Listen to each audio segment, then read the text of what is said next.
रमेश नाम का एक युवक अपने छोटे से गांव में रहता था। उसका परिवार खेती किसानी करता था और वह भी इस गांव में हाथ बटाता था। परंतु रमेश का स्वभाव बाकी युवाओं से अलग था। वह आलसी और बेपरवाह था।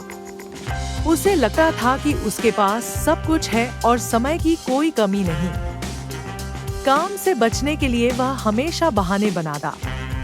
रमेश के पिता, जो खुद मेहनती किसान थे, उसे हमेशा समझाते। बेटा, समय बहुमूल्य है, इसे व्यर्थ मत गवाओ। जो समय को गवाता है, समय उसे बर्बाद कर देता है। लेकिन रमेश उनकी बातों को मजाक में उड़ा देता। एक दिन गांव में एक बड़े व्यापारी श्रीमान गुप्ता आए। मैं घोषणा करता हूं कि मैं गांव के कुछ होनहार युवाओं को अपने शहर की फैक्ट्री में नौकरी दूंगा। यह सुनकर रमेश के पिता ने उसे इस मौके का लाभ उठाने के लिए प्रेरित किया। रमेश ने अनमने मन से आवेदन दिया, लेकिन परीक्षा की तैयारी करने की बजाय वह अपने दोस्तों के साथ समय बर्बाद करता रहा। परीक्षा के दिन उसने जैसे तैसे उत्तर लिख दिए। परिणामस्वरूप वह असफल हो गया। इस असफलता ने उसके माता-पिता को बहुत दुख पहुंचाया। रमेश को भी थोड़ा दुख हुआ, लेकिन उसने इसे गंभीरता से नहीं लिया। कुछ साल बाद गांव में सूखा पड़ गया। खेती में तो हमारा बहुत नुकसान हुआ और मेरे परिवार की आर्थिक स्थिति खराब हो गई। मैं शहर जाकर काम करूंगा। रमेश ने शहर जाने का फैसला किया, लेकिन उसे कोई नौकरी नहीं मिली।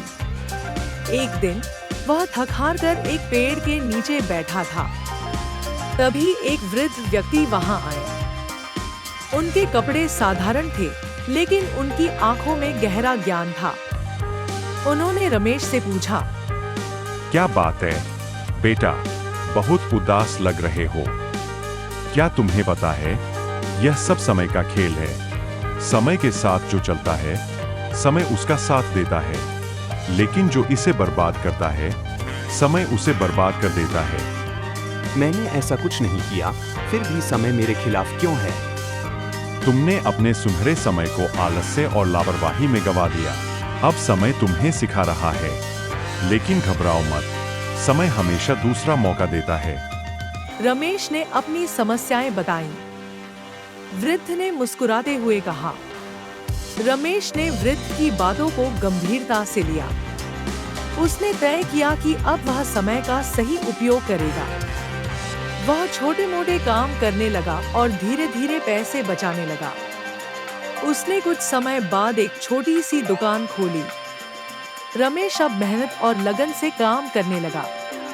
उसकी दुकान चल पड़ी और उसकी आर्थिक स्थिति सुधरने लगी। वह अब हर सुबह सूरज के साथ उठता और देर रात तक काम करता। उसकी ईमानदारी और समय की पाबंदी ने उसे दूसरों के लिए प्रेरणा बना दिया। कुछ सालों की मेहनत के बाद रमेश की दुकान एक बड़ा व्यापार बन गई। अब वह एक सफल व्यापारी बन चुका था। उसने न केवल अपने परिवार की स्थिति को सुधारा, बल्कि गांव के अन्य लोगों की मदद भी करने लगा। एक दिन वही वृद्ध व्यक्ति फिर उसकी दुकान पर आए। रमेश ने उन्हें पहचान लिया और उनके चरण स्पर्श किए। वृद्ध ने मुस्कुराते हुए कहा, देखा बेटा, समय का खेल अब तुम्हारे पक्ष में है। यह सब तुम्हारी मेहनत और समय का सही उपयोग करने का नतीजा है। गुरुजी, अब मैं समझ गया हूं कि समय सबसे बड़ा गुरु है। यदि इसे व्यर्थ गवाओ तो यह जीवन को कठिन बना देता है, लेकिन यदि इसे सही तरीके से उपयोग करो तो यह असंभव को भी संभव बना देता है। गांव में एक स्कूल खोला, जहां बच्चों को समय के महत्व के बारे में शिक्षा दी जाने लगी। रमेश अब अपने अनुभवों के माध्यम से दूसरों को प्रेरित करता और समय का सदुपयोग करने का संदेश फैलाता। समय का खेल हमें यह सिखाता है कि जीवन में हर क्षण का महत्व है। समय कभी किसी के लिए रुकता नहीं। हमें इसे समझदारी और जिम्मेदारी के साथ उपयोग करना चाहिए। जो व्यक्ति समय को महत्व देता है, वह जीवन में हर ऊंचाई को छू सकता है।